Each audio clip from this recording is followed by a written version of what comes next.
Hello, yes, sir. This is Dr. Santosh from Manas Urja Ayurved.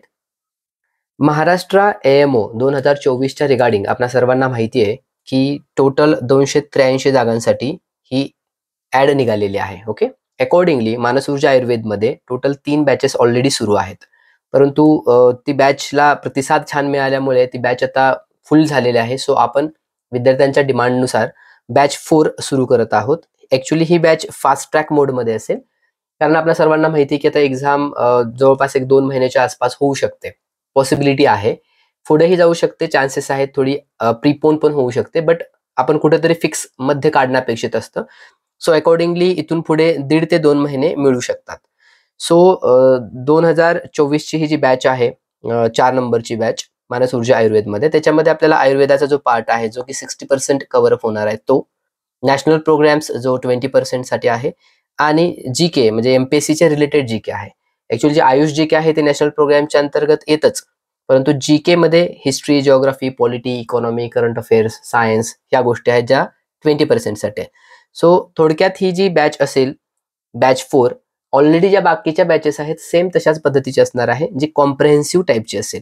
Comprehensive म्हणजे याच्यामध्ये सर्व point हे जे आता एक्सप्लेन केले ते सर्व त्याच्यामध्ये इन्क्लूड आहेत. ही बॅच आपण 25 जुलैपासून सुरू करत आहोत. आपल्या ॲपवरती ही बॅच होते. अँड्रॉइड आणि iOS दोन्ही व्हर्जनमध्ये अवेलेबल आहे. त्या बॅचच्या विशेषता किंवा कॅरेक्टरिस्टिक काय आहे किंवा स्ट्रक्चर काय आहे ते आपण थोडक्यात जाणून घेऊया. ओके. आता ही AMO महाराष्ट्र बॅच 4 याच्या स्ट्रक्चरच्या रिगार्डिंग पहा, याचं ड्युरेशन किती असेल. आता मगाशी म्हटल्याप्रमाणे की जनरली पहा की ऑगस्ट महिन्यामध्ये आपल्या टाइम टेबल येण्याची शक्यता आपण वर्तवू किंवा असं वाटतं की ऑगस्ट महिन्यामध्ये ही टाइम टेबल येईल आणि त्याच्यानंतर आपल्याला जवळपास 1 महिना मिळत असतो. सो अशा पद्धतीने जवळपास आपल्याला 1.5 ते 2 महिन्याचा पिरियड डेफिनेटली आहे. मिनिमम एवढा तर आहेच. याच्यापेक्षाही जास्त मिळण्याची शक्यता आहे का? तर येस आहे. परंतु ड्युरेशन हे आपल्या बॅचचं किती असू शकतं? सो 2 महिन्यापर्यंत हे आपण त्याला ड्युरेशन पकडणार आहोत. यदाकदाचित खुदानाखास्ता काही गोष्टी पुढं मागे जरी झाल्या तरी आपण रेडी आहोत गोष्टी सर्व ऍडजस्ट करण्यासाठी. परंतु आपल्याला 2 महिन्यामध्ये हा पूर्ण सिलेबस कव्हर अप करायचा आहे. कंटेंट काय राहील? आता त्याच्यामध्ये आपण बघितलं की आयुर्वेदाचा पार्ट आहे, त्याच्यानंतर नॅशनल प्रोग्रामचा पार्ट आहे आणि GKचा पार्ट आहे. हे सर्व याच्यामध्ये कंटेंट असेल. इन्क्लुडिंग याच्यामध्ये टेस्ट सिरीज सुद्धा असणार आहे. ठीक आहे ना? आपण याच्या खाली दिलेलंच आहे की टेस्ट सिरीज सुद्धा याचाच भाग आहे. सो तुम्हाला वेगळ्या आणखी बॅचेस लावायची गरज नाही. काही लोक GK साठी विचारतात. सो GK सुद्धा याच्यामध्ये इन्क्लुडेड आहे. कारण कॉम्प्रेहेन्सिव्ह पद्धतीने ज्यावेळेस आपण अभ्यास करतो तेव्हा टेस्ट सिरीज देण्यामध्ये पण तो एकत्रितपणा असणं अपेक्षित असतं. ठीक आहे. सो कंटेंटमध्ये ऑल स्ट्रक्चर इन्क्लूड आहे त्याच्यामध्ये.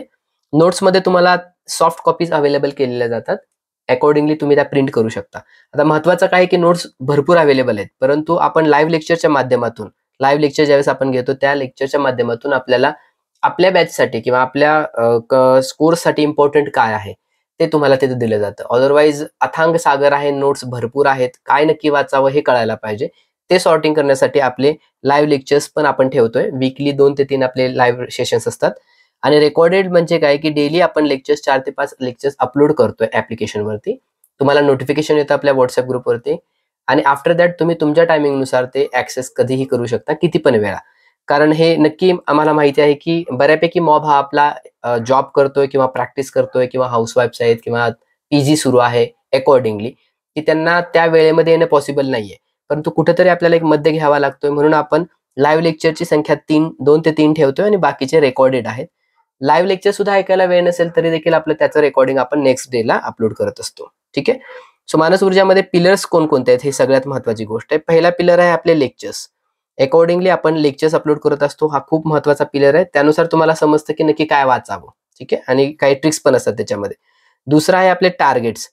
टार्गेट्स आपण वीकली देत असतो. अकॉर्डिंगली त्या टार्गेटनुसारच आपल्याला लेक्चर्स येतात आणि त्या टार्गेटच्या नंतर टेस्ट सुद्धा त्याच्यामध्ये इन्क्लूड आहे. तिसरा पिलर आहे MCQ प्रॅक्टिसचा. आपले काही प्रायव्हेट ग्रुप आहेत त्याच्यावरती MCQ प्रॅक्टिस होत राहते. जे टार्गेट्स आहेत त्याच्या अनुषंगिकच आपण MCQ देतो. सो जेणेकरून आपल्याला त्या MCQचा जास्तीत जास्त फायदा व्हावा. नंतरचा पिलर आहे महत्त्वाचा, की ज्याच्यामध्ये त्याचं महत्त्व आपण अधोरेखित करतोच, पाठांतर पेजेस. म्हणजे मोस्ट इम्पॉर्टंट असलेले जे फ्लायर्स असतात, पेजेस असतात ते तुम्हाला प्रोव्हाइड करण्यापाठीमागे उद्देश हा असतो की तुमचं त्याच्यावरती अटेन्शन जास्त राहावं, कारण त्याच्यावरती प्रश्न येण्याची शक्यता जास्त असते. आणि 5वा महत्त्वाचा पिलर आहे आपला टेस्ट सिरीज. तर ह्या टेस्ट सिरीजच्या माध्यमातून, की शेवटी तर टेस्ट सिरीज होणारच आहे, ज्यावेळेस आपली एक्झामची डेट डिक्लेअर होईल त्यावेळेस आपण टेस्ट सिरीज सुरू करणार आहोत. परंतु टार्गेटच्या नुसारच्या ज्या टेस्ट असणार आहेत त्या तर होणारच आहेत आणि एमसीक्यू सॉल्व्हिंगसाठी जे ग्रुप्स आहेत त्याच्यावरती प्रॅक्टिस सुरू आहेच. या पद्धतीने हे पिलर्स असतात आणि एक्स्ट्रा या सर्वांचा जो बेस आहे किंवा बूस्ट आहे तो आहे लाईव्ह लेक्चर्स. लाईव्ह लेक्चरमध्ये आपण टोटली ते टू द पॉइंट पाठच करून घेत आहोत. ज्यांनी ऍक्च्युली प्रिव्हियस बॅच जॉईन केलेल्या आहेत त्या सर्वांना माहिती आहे कदाचित, की आपण त्याच्यामध्ये पूर्ण पाठ करून घेतो. सो तो त्या ठिकाणी कॉन्फिडन्स जो असतो ना तो एक बूस्ट होऊन जातो. या गोष्टी याच्यामध्ये इन्क्लुडेड आहेत. टेस्ट सिरीज आपली लास्ट येणार आहे, ज्यावेळेस आपण डेट डिक्लेअर होईल त्यावेळेस आपण सिरीज लॉन्च करणार आहोत. आणि टेस्ट ज्या आहेत सध्या टार्गेटनुसार त्या टेस्ट तर आफ्टर टार्गेट्स, वीकली जे टार्गेट होतात त्यानंतर टेस्ट आहेच. रिव्हिजनवर जास्त फोकस आपल्याला करायचा आहे, कारण रिव्हिजन नसेल तर मग बाकी करून काय उपयोग नाहीये. कारण आपल्याला सर्वांना माहित असते पाठीमागचं पुढं करतो आणि पाठीमागचं सपाट हे सगळ्यांना माहित असतं. वी आर ह्युमन्स, हे नॉर्मल आहे. परंतु रिव्हिजनचं महत्व कशा पद्धतीने आहे ते आपण का करत नाहीये याचे सुद्धा रिझन्स तुम्हाला लक्षात येतं, की आपण रिव्हिजन का करत नाहीये. कारण रिव्हिजन करण्यासाठी आपल्याला त्या पद्धतीचं मटेरियल अवेलेबल नसतं. आपण ज्याच्यातून पहिली रिडिंग केलेली असते आपल्याला वाटतं की त्यातूनच दुसऱ्यांदा वाचणं म्हणजे रिव्हिजन, तर तसं नाहीये. आपल्या अकॅडमीमध्ये अशा पद्धतीच्या नोट्स तयार केले जातात की ज्या रिव्हिजनला सोयीच्या राहतात आणि तुम्हाला रिव्हिजन करायला सुद्धा एक उत्साह येतो. अदरवाईज रिव्हिजन हे खूप बोरिंग काम आहे, हे सर्वांना माहित असतं. ठीक आहे. सो या बॅचमध्ये एकंदरीतच हे स्ट्रक्चर आहे. पूर्ण ज्या आपल्या बॅचेस आहेत त्याच्यामध्ये जीके सुद्धा इन्क्लूड आहे. ते पुन्हा अधोरेखित करा की जीके याच्यामध्ये इन्क्लूड आहे. टेस्ट सिरीज सुद्धा याच्यामध्ये इन्क्लूड आहे. कॉम्प्रिहेन्सिव्ह टाईपची बॅच आहे. बॅचचं नाव आहे AMOMH बॅच 4, जी सुरू होते 25 जुलैपासून. ठीक आहे. आता याच्यामध्ये पहा की जी फीज आहे आपल्या सर्व बॅचेसची फीज आहे ती 12,800 आहे. परंतु आता ह्या बॅचला आपण कमी ड्युरेशन आहे या कारणास्तव फक्त 8,800 ठेवत आहोत.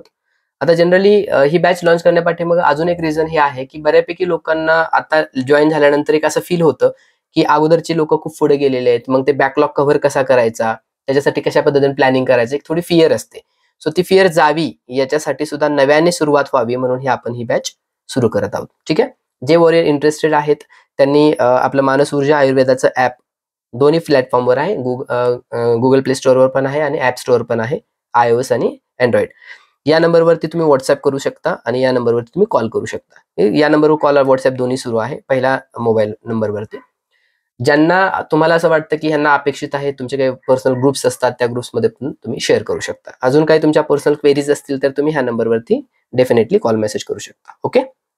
थँक्यू.